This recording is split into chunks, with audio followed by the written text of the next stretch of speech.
क्या आप जानते हैं भगवान शिव मक्का में कैसे कैद हो गए? आज मैं आपको एक ऐसी रहस्यमयी कथा सुनाने जा रहा हूं जो समय की धुंध में कहीं खो गई है। एक ऐसा गूढ़ रहस्य जिसे जानने के बाद आपकी आत्मा तक सिहर उठेगी और आंखें श्रद्धा से भर जाएंगी।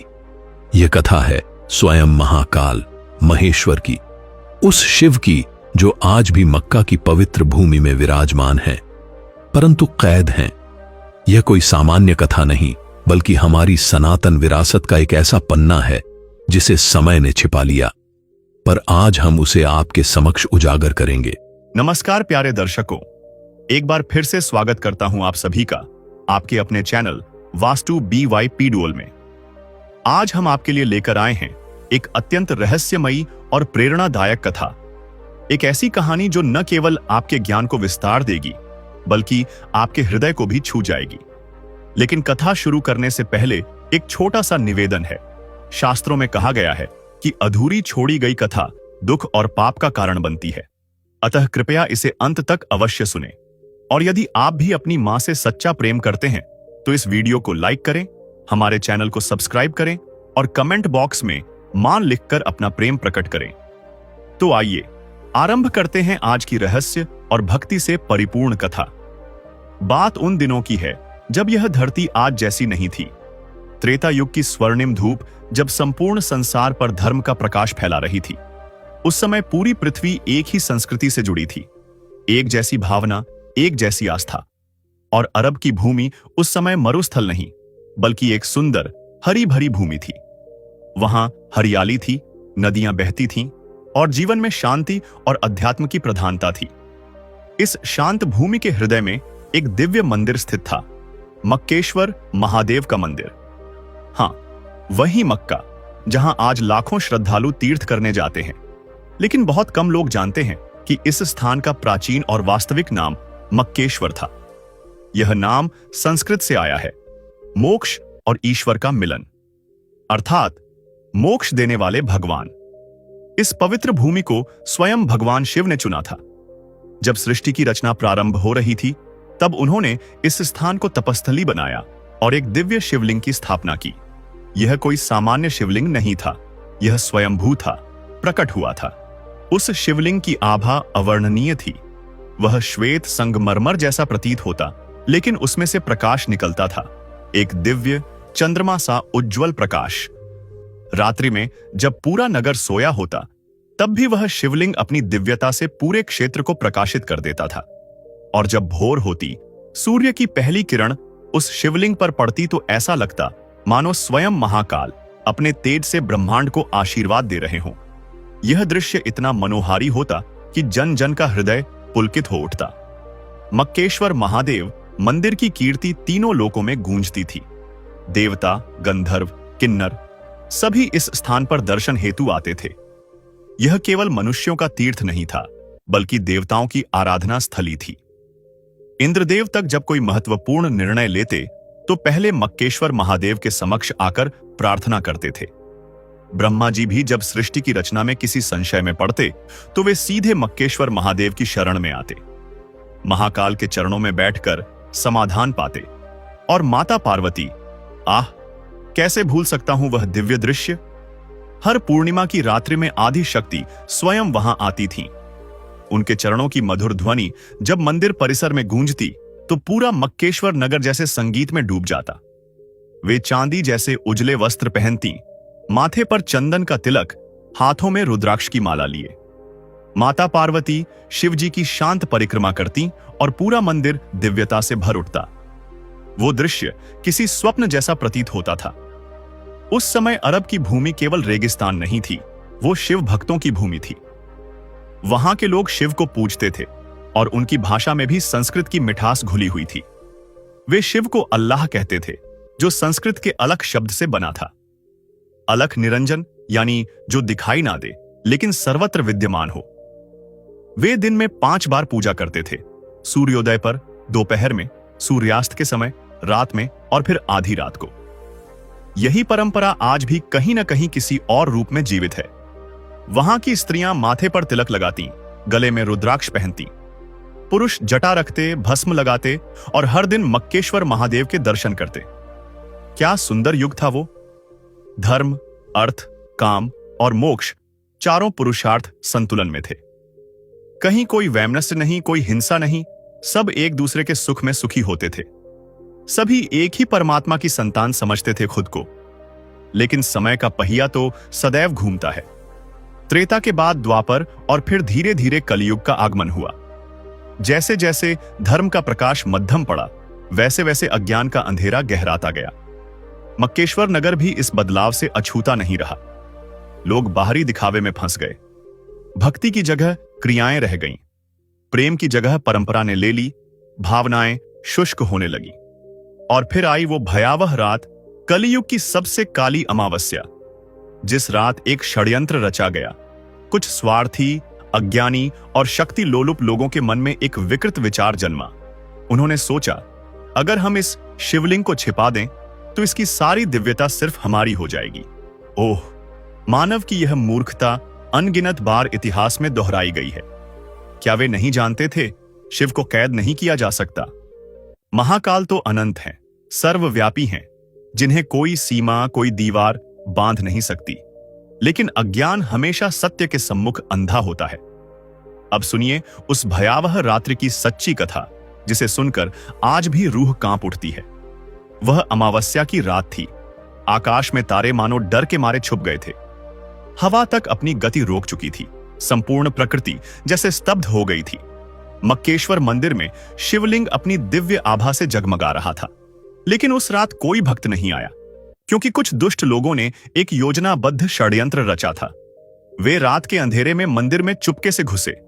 उनके हाथों में पत्थर थे, बहुत भारी पत्थर, और उन्होंने शिवलिंग के चारों ओर एक अंधकारमय कक्ष बनाना शुरू कर दिया। जैसे ही पहला पत्थर शिवलिंग के सामने रखा गया, धरती कांप उठी। दूसरा पत्थर पड़ा, आकाश गरजने लगा। तीसरे पत्थर के साथ बादल बरसे, लेकिन वह वर्षा देवताओं के आंसू थी।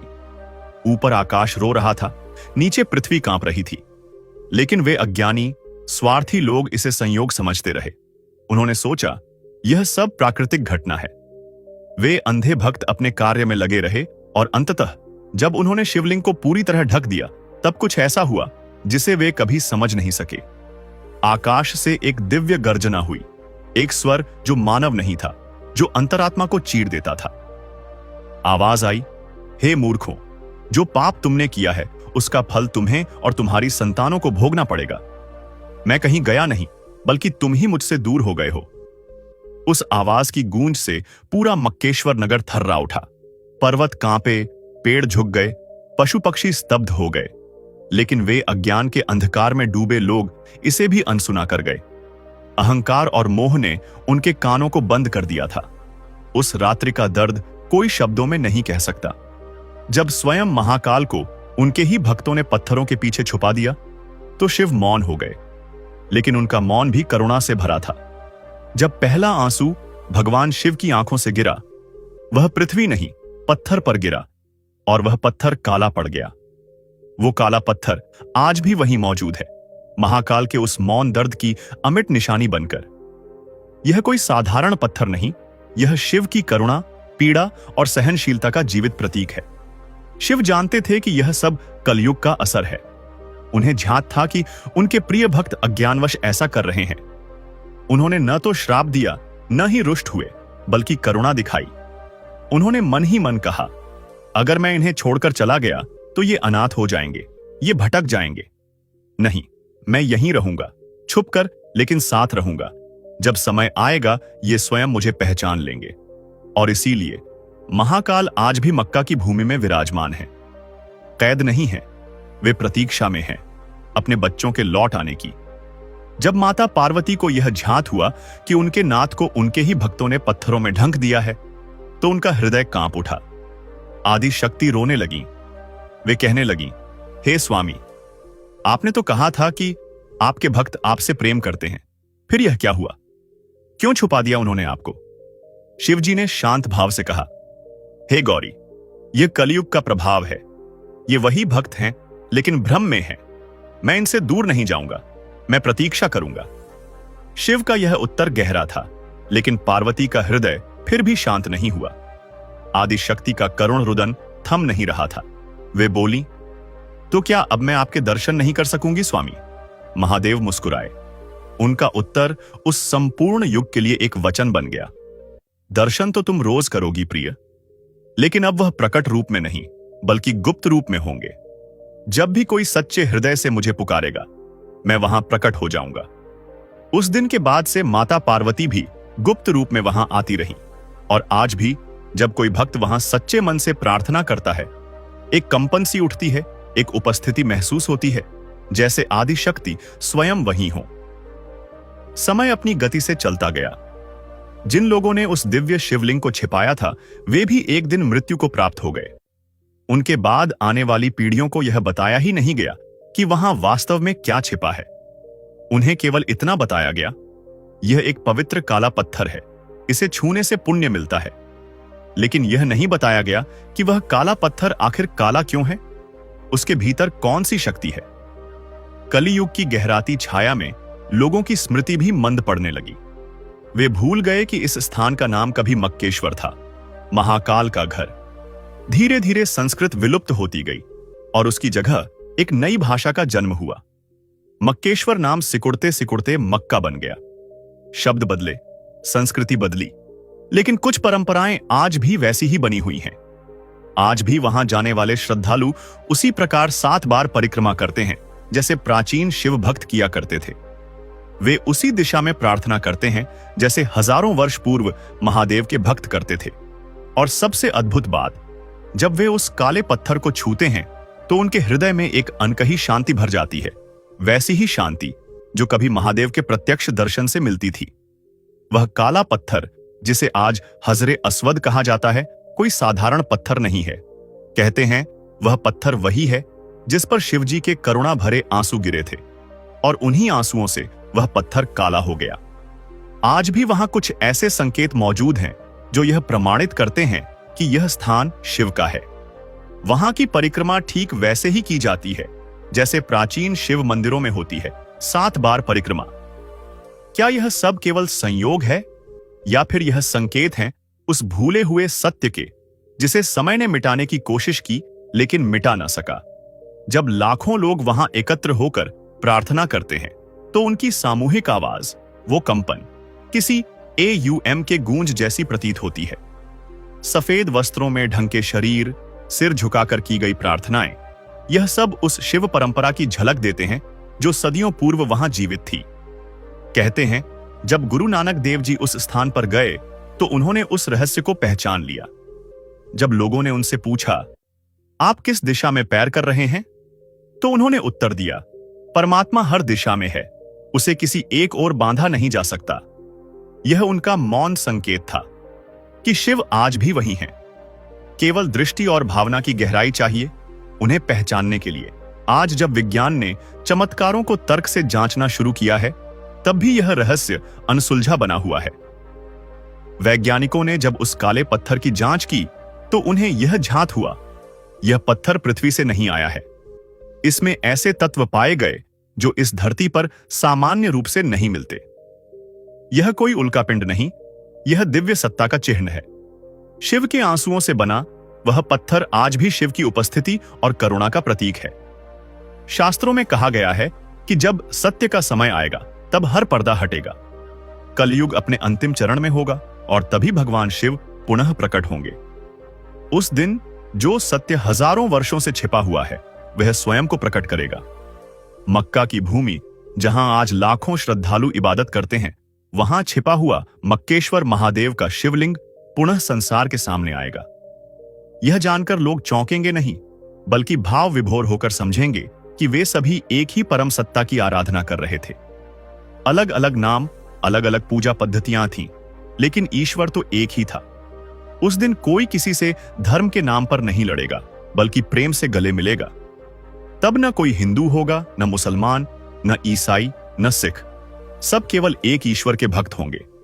उस दिन जब यह उद्घाटन होगा कि शिव वहां सदा से थे, तो दुनिया भर में शांति की लहर दौड़ जाएगी।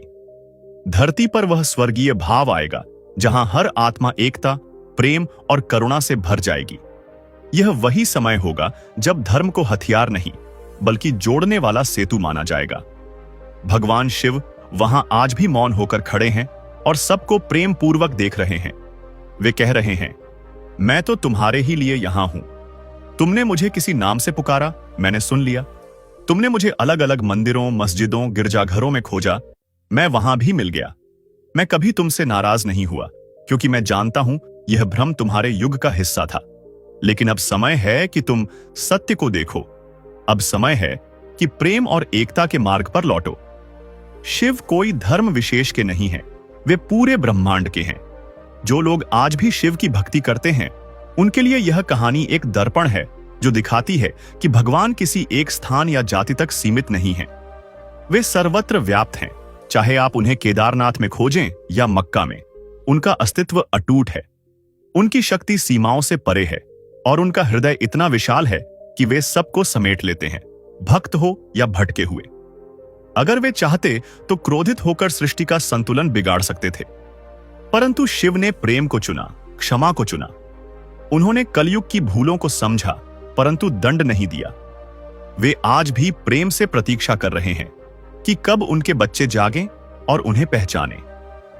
जब वह समय आएगा, जब पूरी दुनिया मक्केश्वर को स्वीकारेगी, तब कोई भी अपने को दूसरों से अलग नहीं मानेगा। सभी समझेंगे कि धर्म कभी बांटने का नाम नहीं था, वह तो जोड़ने का माध्यम था। उस पावन घड़ी में माता पार्वती भी प्रकट होंगी। जब वे देखेंगी कि उनके प्रिय शिव अब खुलकर पूजे जा रहे हैं, तब उनकी आंखों से आनंद के अश्रु बहेंगे। वे प्रेम और उल्लास में भरकर नृत्य करेंगी और उस स्थान को फिर से स्वर्ग बना देंगी। देवता, आर्षि, गंधर्व सभी वहां एकत्र होकर उत्सव मनाएंगे। वातावरण में घंटियों की मधुर ध्वनि गूंजेगी, पुष्पों की वर्षा होगी और प्रेम की महक हर दिशा में फैल जाएगी। लेकिन उस दिव्य दिन की प्रतीक्षा करने की आवश्यकता नहीं है। भगवान शिव आज भी हमारे साथ हैं। वे हमारे हर नाम, हर प्रार्थना, हर भाव को सुनते हैं। जो आंखें खुले मन से देखेंगी, वे उन्हें हर दिशा में पाएंगी। इसलिए आज से ही उनके प्रेम में डूब जाइए, भक्ति में लीन हो जाइए और इस धरती को एक बार फिर स्वर्ग बना दीजिए। शिव केवल मंदिरों में नहीं, वे हर हृदय में हैं। बस हमें उन्हें पहचानने की देर है। यह मत सोचिए कि भगवान शिव केवल किसी मंदिर में या किसी विशेष स्थान पर रहते हैं। जब भी आप उन्हें सच्चे मन से पुकारते हैं, वे आपके भीतर, आपके अंतर्मन में प्रकट हो जाते हैं। जब आप किसी दुखी की सहायता करते हैं, किसी भूखे को भोजन देते हैं या किसी को प्रेम से गले लगाते हैं, तब भी महादेव आपके कर्मों में दिखाई देते हैं। मक्का हो या काशी, केदारनाथ हो या कैलाश पर्वत, वे हर जगह हैं। उन्हें केवल स्थान की नहीं, भाव की आवश्यकता है। वे इंतजार कर रहे हैं आपकी एक सच्ची पुकार का। आपने इस कथा को सुना, क्या आपके मन में भी एक गहराई सी नहीं बनी? क्या आपकी आंखें नम नहीं हुई? यह आंसू किसी कहानी के नहीं, उस अदृश्य प्रेम के हैं जो हर जीव के हृदय में उस परमात्मा के लिए जन्म से मौजूद है। कोई उसे अल्लाह कहता है, कोई ईश्वर, कोई महादेव, लेकिन वह एक ही है। वह आपसे प्रेम करता है और यही कहता है, हे मेरे बच्चे, मैं हमेशा तुम्हारे साथ हूं। मुझसे प्रेम करो, लेकिन सबसे पहले एक दूसरे से प्रेम करो। शिवजी कहते हैं, धर्म के नाम पर मत लड़ो, जाति, भाषा और परंपराओं में मत बांटो, क्योंकि मैं तुम सबका पिता हूं। जब तुम सब प्रेम से रहोगे, एक दूसरे को अपनाओगे, तब मैं फिर से तुम्हारे बीच साक्षात रूप में आऊंगा। यह सिर्फ एक कल्पना नहीं, बल्कि एक दिव्य सच्चाई है। मक्केश्वर महादेव आज भी वहां मौजूद हैं, छिपे नहीं हैं, बस अपने बच्चों की आंखें खुलने का इंतजार कर रहे हैं। जब भी आप जीवन की कठिनाइयों से घिर जाएं, जब भी आपको लगे कि अब रास्ता नहीं बचा, बस एक बार ओम नमः शिवाय कहकर उन्हें पुकारिए। जब भी आप किसी और धर्म या पंथ के व्यक्ति से मिलें, तो यह न सोचें कि वह अलग है। वह भी उसी शिव का पुत्र है, उसी परम तत्व का अंश है। जब तक हम सब एक नहीं होंगे, प्रेम और करुणा में नहीं जिएंगे, तब तक भगवान शिव को भी मुक्ति नहीं मिलेगी। हां, वे स्वयं को कैद में मानते हैं जब उनकी संतानें आपस में लड़ती हैं। प्यारे भक्तों, भगवान शिव का यह संदेश केवल कथा नहीं, बल्कि आत्मा की पुकार है। हर हर महादेव कहने से पहले इस बात को महसूस कीजिए। इस वीडियो को अगर आपने अंत तक देखा है, तो यह निश्चित है कि आपका हृदय जगा है। कृपया इस प्रेम और एकता के संदेश को ज्यादा से ज्यादा लोगों तक पहुंचाइए। लाइक करें, शेयर करें और नीचे कमेंट में हर हर महादेव लिखकर अपने श्रद्धा भाव को प्रकट कीजिए। शिव जी आप सबको आशीर्वाद दें। ओम नमः शिवाय। हर हर महादेव।